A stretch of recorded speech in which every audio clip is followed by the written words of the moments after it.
महाभारत में एक कथा आती है। एक जाजली नाम के महात्मा,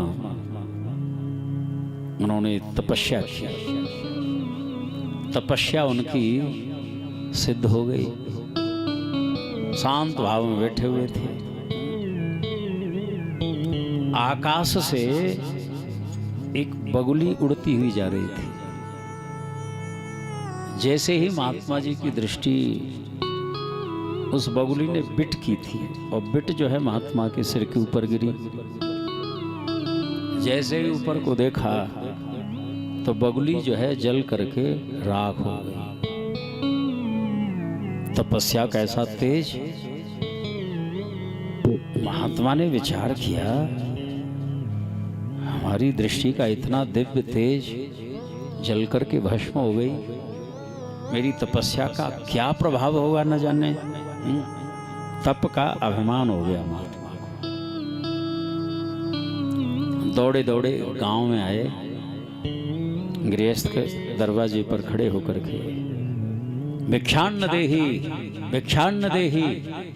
कोई पतिव्रता देवी उस घर में, पति के सर में दर्द हो रहा था, जंगा पर रख करके चाप रही थी। पतिदेव को नींद आई हुई है और ये महात्मा दुआई दे रहे हैं, भिक्षाम देहि, भिक्षाम देहि। उस पतिव्रता देवी ने धीरे से संकेत से कहा, महात्मा थोड़ी देर धैर्य, तसल्ली करो। एक तखत पड़ा हुआ है, वहीं पर विराजें, मैं आपको मुंह मांगी भिक्षा प्रदान करूंगी। हाँ, महात्मा तो बड़े गर्व में था, अभिमान में, कि तेरी भिक्षा की प्रतीक्षा करूंगा मैं। क्या मेरे नाम और प्रभाव से तू परिचित नहीं है? धीरे से उस देवी ने कहा कि महात्मा, अधिक आक्रामक भाव में आने की जरूरत नहीं, क्रोध करने की जरूरत नहीं, क्योंकि मुझको भी तुम वो बगुली मत समझना जो मैं भी जल करके राख हो जाऊंगी। महात्मा ने जो सुना, किस घटना का तो दुनिया में किसी को मालूम ही नहीं। घनघोर जंगल की ओर से दौड़ा दौड़ा आ रहा हूँ, और घर में बैठी हुई इस देवी को कैसे पता चल गया? सारा अभिमान चूर चूर हो गया। हाथ जोड़े, देवी सच सच कहो, इस घटना का कैसे मालूम पड़ा था? उस देवी ने कहा कि महात्मा, मेरे पास कोई रिद्धि सिद्धि नहीं है। अपने स्वामी में भगवत भाव रख करके सेवा करती है, ईश्वर भाव से सेवा करती है।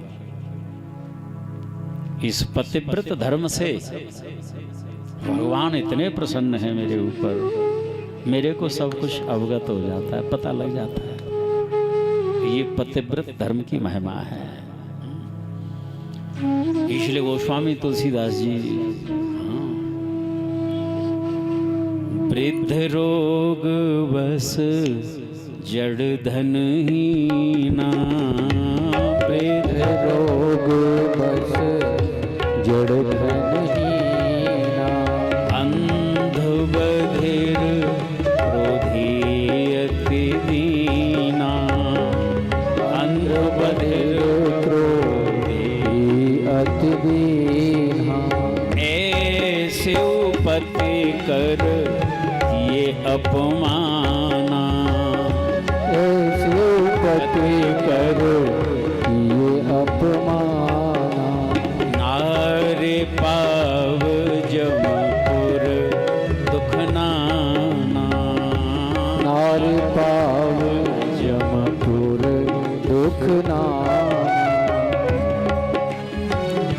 पति चाहे बूढ़ा क्यों न हो, वृद्ध रोगवश, कोई रोग लगा हो, जड़मती का हो, बुद्धि कम है, धनहीन हो, और पंगु हो, लंगड़ा हो, कैसा भी हो, गोस्वामी तुलसीदास जी तो कहते हैं कि ऐसे उपति कर किए अपमाना। ऐसे पति का भी जो पत्नी अपमान करती है, तिरस्कार करती है, बोले यमलोक में जाकर के अनेकों प्रकार की यातनाएं भोगनी पड़ती हैं उससे। हाँ, समाज की दृष्टि में कितना भी अधम हो, पापिष्ट हो, लेकिन उस पत्नी के लिए दोनों लोकों का निर्माण करने वाला होता है। इसलिए भर्तु शुश्रूषणम स्त्रीणाम परो धर्मो यमाया। पति को ये इनके इन प्रकारेण सब प्रकार से प्रसन्न रखना ये पतिव्रत धर्म है। हरिशरणम बड़ी भारी महिमा है शास्त्र, और ये यथार्थ है, इसमें हमें संशय नहीं करना चाहिए।